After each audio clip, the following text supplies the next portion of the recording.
이스라엘이 요셉의 아들들을 보고 이르되 이들은 누구냐? 요셉이 그의 아버지에게 아뢰되 이는 하나님이 여기서 내게 주신 아들들이니이다. 아버지가 이르되 그들을 데리고 내 앞으로 나아오라. 내가 그들에게 축복하리라. 이스라엘의 눈이 나이로 말미암아 어두워서 보지 못하더라. 요셉이 두 아들을 이끌어 아버지 앞으로 나아가니 이스라엘이 그들에게 입맞추고 그들을 안고 요셉에게 이르되 내가 내 얼굴을 보리라고는 생각하지 못하였더니 하나님이 내게 내 자손까지도 보게 하셨도다. 요셉이 아버지의 무릎 사이에서 두 아들을 물러나게 하고 땅에 엎드려 절하고 오른손으로는 에브라임을 이스라엘의 왼손을 향하게 하고 왼손으로는 므낫세를 이스라엘의 오른손을 향하게 하여 이끌어 그에게 가까이 나아가매 이스라엘이 오른손을 펴서 차남 에브라임의 머리에 얹고 왼손을 펴서 므낫세의 머리에 얹으니 므낫세는 장자라도 팔을 엇바꾸어 얹었더라. 그가 요셉을 위하여 축복하여 이르되 내 조부 아브라함과 아버지 이삭이 섬기던 하나님, 나의 출생으로부터 지금까지 나를 기르신 하나님, 나를 모든 환난에서 건지신 여호와의 사자께서 이 아이들에게 복을 주시오며 이들로 내 이름과 내 조상 아브라함과 이삭의 이름으로 칭하게 하시오며 이들이 세상에서 번식되게 하시기를 원하나이다. 요셉이 그 아버지가 오른손에 에브라임의 머리에 얹은 것을 보고 기뻐하지 아니하여 아버지의 손을 들어 에브라임의 머리에서 므낫세의 머리로 옮기고자 하여 그의 아버지에게 이르되 아버지여 그리마옵소서 이는 장자이니 오른손을 그의 머리에 얹으소서 하였으나 그의 아버지가 허락하지 아니하며 이르되 나도 안다 내 아들아 나도 안다. 그도 한 족속이 되며 그도 크게 되려니와 그의 아우가 그보다 큰 자가 되고 그의 자손이 여러 민족을 이루리라 하고 그날에 그들에게 축복하여 이르되 이스라엘이 너로 말미암아 축복하기를 하나님이 내게 에브라임 같고 므낫세 같게 하시리라 하며 에브라임을 므낫세보다 앞세웠더라. 이스라엘이 요셉에게 또 이르되 나는 죽으나 하나님이 너희와 함께 계시사 너희를 인도하여 너희 조상의 땅으로 돌아가게 하시려니와 내가 내게 내 형제보다 세겜 땅을 더 주었나니 이는 내가 내 칼과 활로 아모리 족속의 손에서 빼앗은 것이니라. 오늘 이 본문 말씀은 야곱이 이제 죽음을 앞두고 요셉의 두 아들 에브라임, 므낫세를 축복하는 장면입니다. 그런데 우리가 여기서 유심히 보고 은혜 받을 것은 야곱의 이 축복이 인간적인 관습을 뛰어넘어서 역사하시는 하나님의 선택을 보여주는 장면이다라는 것을 우리가 기억하면서 이 말씀을 같이 세 가지 은혜로 한번 보겠습니다. 하나님은 우리 생각보다 더 큰 은혜를 주시는 분이십니다. 8절에서 야곱이 요셉의 두 아들을 보고 묻습니다. 이들이 누구냐? 물어요. 그러니까 요셉이 대답을 합니다. 이는 하나님이 여기서 내게 주신 아들들입니다. 이렇게 대답을 합니다. 요셉에게 이 에브라임과 므낫세 두 아들은 고난의 땅인 이 애굽에서 하나님이 주신 정말 은혜의 열매였어요. 형들에게 버림받고 종으로 팔리고 누명을 뒤집어 쓰고 감옥에 갇혔던 요셉이 이제는 두 아들을 결혼을 해서 두 아들을 아버지 앞에 데리고 나와 서 있는 거예요. 그때 야곱이 그 모습을 보고 이렇게 이야기를 합니다. 11절에 내가 내 얼굴을 보리라고는 생각하지 못하였더니 하나님이 내게 내 자손까지도 보게 하였도다. 이렇게 고백을 해요. 야곱이. 요셉이 짐승에게 찢겨 죽은 것으로 알고 이제는 요셉 얼굴 다시는 못 보는 줄 알았어요. 야곱은. 그런데 이제는 요셉만 본 것이 아니라 요셉의 자손까지도 보게 하셨다. 잃어버렸다고 생각한 요셉과 그 아들까지도 보게 하신 그 하나님의 은혜를 감사하는 모습인 거예요. 야곱이. 여러분, 하나님은 우리가 생각했던 것보다 더 크게 일하십니다. 때때로 우리는 이제 다 끝났다. 이제 더 이상 어떻게 할 수가 없네. 이렇게 생각할 때가 있는데 그러나 하나님은 우리의 그런 계산보다 훨씬 크신 분입니다. 그것을 반드시 기억하십시오. 야곱이 다 포기한 자리에서도 하나님은 일하고 계셨던 겁니다. 오늘 우리 삶 속에서도 우리가 이제 끝났다라고 여긴 그 자리에서 하나님께서는 은혜를 준비하고 계세요. 이것을 잊지 말아야 됩니다. 또 한 가지로 하나님은 우리 인간의 질서를 초월해서 은혜를 베푸시는 분이 하나님이십니다. 인간의 질서를 뛰어넘으세요. 요셉은 아버지 야곱이 이제 축복할 수 있도록 두 아들을 데리고 아버지 앞으로 가까이 나갑니다. 장자인 므낫세를 야곱의 오른쪽에 두고 차자인 에브라임을 야곱의 왼쪽에 딱 앉혀요. 이렇게 얹어서 축복을 받으려고 하는 거죠. 축복 기도를. 당시 문화에서 이 오른손이라는 것은 더 큰 축복, 장자의 축복을 상징하는 것이 오른손이에요. 오른손. 요셉의 생각은 딱 분명하잖아요. 그 관습에 따라서 장자인 므낫세가 아버지 오른손으로, 차자는 왼손으로 이렇게 축복받게 하려고 그 자리를 딱 맞춰서 할아버지 앞에 딱 앉힙니다. 그런데 야곱의 손이 이렇게 엇갈려 가요.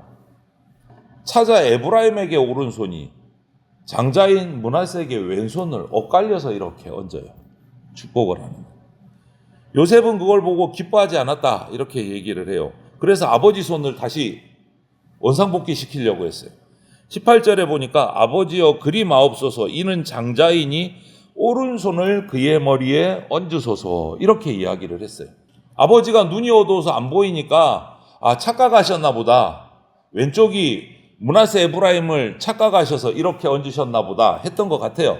그래서 다시 팔을 잡아서 바르게, 눈이 잘 안 보이시니까 아버지가. 그런데 야곱이 그때 명확하게 얘기를 합니다. 19절에 나도 안다. 내 아들아 나도 안다. 이렇게 말해요. 야곱이 잘못 봐서 이렇게 엇갈려서 얹은 게 아니다라는 거예요. 분명히 누가 므낫세고 누가 에브라임인지 장자와 차자를 분명히 아는데 몰라서 그런 게 아닌데, 야곱은 하나님의 뜻을 따라 차자인 에브라임에게 오른손을 얹고 장자인 므낫세에게 왼손을 얹어서 축복을 한 거예요. 이거는 안 보여서가 아니고 하나님의 뜻을 따르는 야곱의 모습이에요. 몰라서 그런 게 실수가 아니다라는 거예요. 당시 관습으로 보면 장자가 더 큰 복 받는 것이, 축복을 받는 것이 관습이죠. 그런데 이것을 통해서 차자 에브라임이 더 큰 축복을 받는 것을 통해서 하나님이 앞으로 이루실 계획을 드러내 보이는 장면입니다. 여러분, 하나님의 은혜는요, 이처럼 우리 인간의 어떤 관습, 인간의 서열, 여기에 매이지 않으신다라는 것을 우리가 기억해야 됩니다. 하나님의 선택은요, 세상의 어떤 조건에 매이지 않으십니다. 우리는 쉽게 그냥 이런 것부터 따지잖아요. 나이, 순서, 배경, 능력, 소유, 이런 것들 조건으로 따져서 이렇게 서열을 나누고 이러는데, 하나님은 그러지 않으시는 분입니다. 하나님은 하나님의 주권적인 뜻대로 은혜를 베푸십니다. 인간의 서열에 묶이지 않으시는 분이시다라는 것을 우리가 기억해야 돼요. 성경을 보면 하나님은 한두 번이 아니, 이때 에브라임 므낫세 때뿐만이 아니에요. 자주 우리 인간의 예상을 뛰어넘어서 일하셨습니다. 이스마엘보다 이삭에게 축복하셨어요. 에서보다 야곱을 축복하셨어요. 다 차자들이에요. 형들보다 막내 다윗을 축복하셨어요. 하나님은 인간의 관습을 이렇게 무너뜨리려고 일부러 그러시는 것이 아니라 인간의 관습보다 더 크신 뜻을 가지고 그 하나님의 뜻을 이루어 가시는 분이시다라는 걸 우리가 기억을 해야 돼요. 그래서 오늘이 마찬가지 에브라임과 므낫세를 축복하는 차자가 장자의 축복을 받는 이 모습에서도 우리는 위로와 경고를 함께 받을 수 있어요. 이게 무슨 말이냐면, 내가 부족해 보여도 하나님이 쓰실 수 있다라는 것이 위로가 되고, 동시에 내가 가진 조건 자랑하지 말아라 라는 경고이기도 해요. 네가 가진 거 맞다고 무조건 네가 먼저 축복받는다, 그런 거 없다. 그런 거 없다. 하나님 앞에서. 은혜는, 우리가 하나님께 받는 그 은혜는 우리의 권리가 아니고 하나님이 주권적으로 주시는 선물입니다. 선물. 그렇기 때문에 우리는 하나님 앞에서 겸손해야 합니다. 왜 저 사람이 나보다 낫지? 내가 더 준비가 더 잘 되고 가진 것도 많고 더 똑똑한데 일도 많이 했는데, 이렇게 불평하기보다 하나님의 그런 모습을 보면 우리는 주님 뜻이 옳습니다. 고백해야 돼요. 겸손하게. 주님 뜻이 옳습니다. 하나님의 손길이 내가 생각하고 기대했던 것과 달라도 하나님의 손은 실수하지 않으십니다. 주님이 옳습니다. 우리는 자복하고 고백해야 됩니다. 그리고 한 가지 더 오늘 받을 은혜는, 하나님은 그렇게 하시고 끝까지 약속의 길로 인도하시는 분이시다. 끝까지. 야곱을 통해서 하나님은 이렇게 고백하게 하세요. 15절부터 16절 상반절을 보면, 내 조부 아브라함과 아버지 이삭이 섬기던 하나님, 나의 출생으로부터 지금까지 나를 기르신 하나님, 나를 모든 환난에서 건지신 여호와의 사자께서, 이러면서 하나님의 모습을 고백을 합니다. 야곱의 인생 우리 너무나 많이 듣고 잘 알잖아요. 평탄하지 않았습니다. 형 에서를 피해서 도망했습니다. 속임수를 부리다가 외삼촌 라반의 집에서 있다가 정말 크게 속아서 엄청 당했습니다.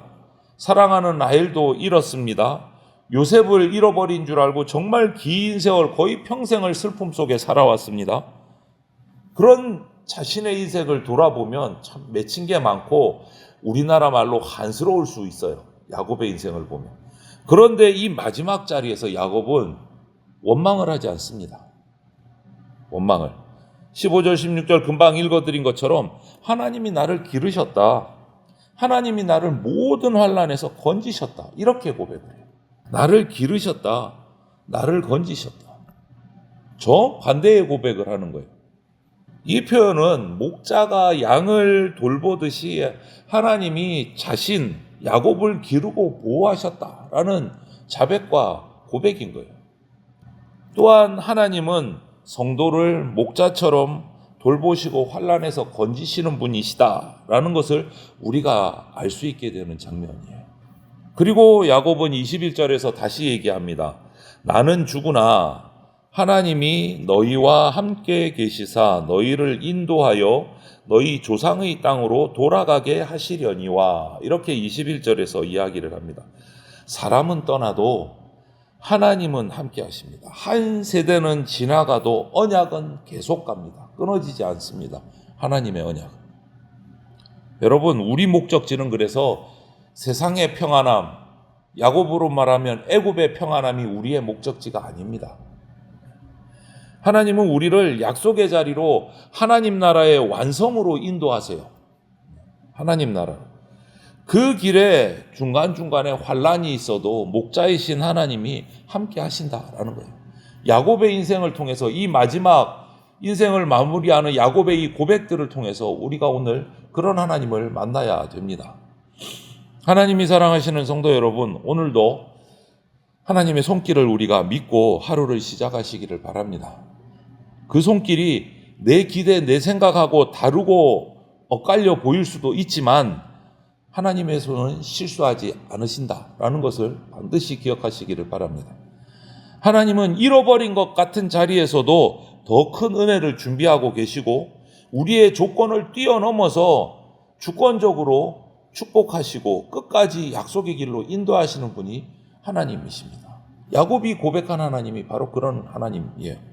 그러므로 우리 낙심하지 맙시다. 사람들의 어떤 평가에 내가 일희일비 묶여서 흔들리지 맙시다.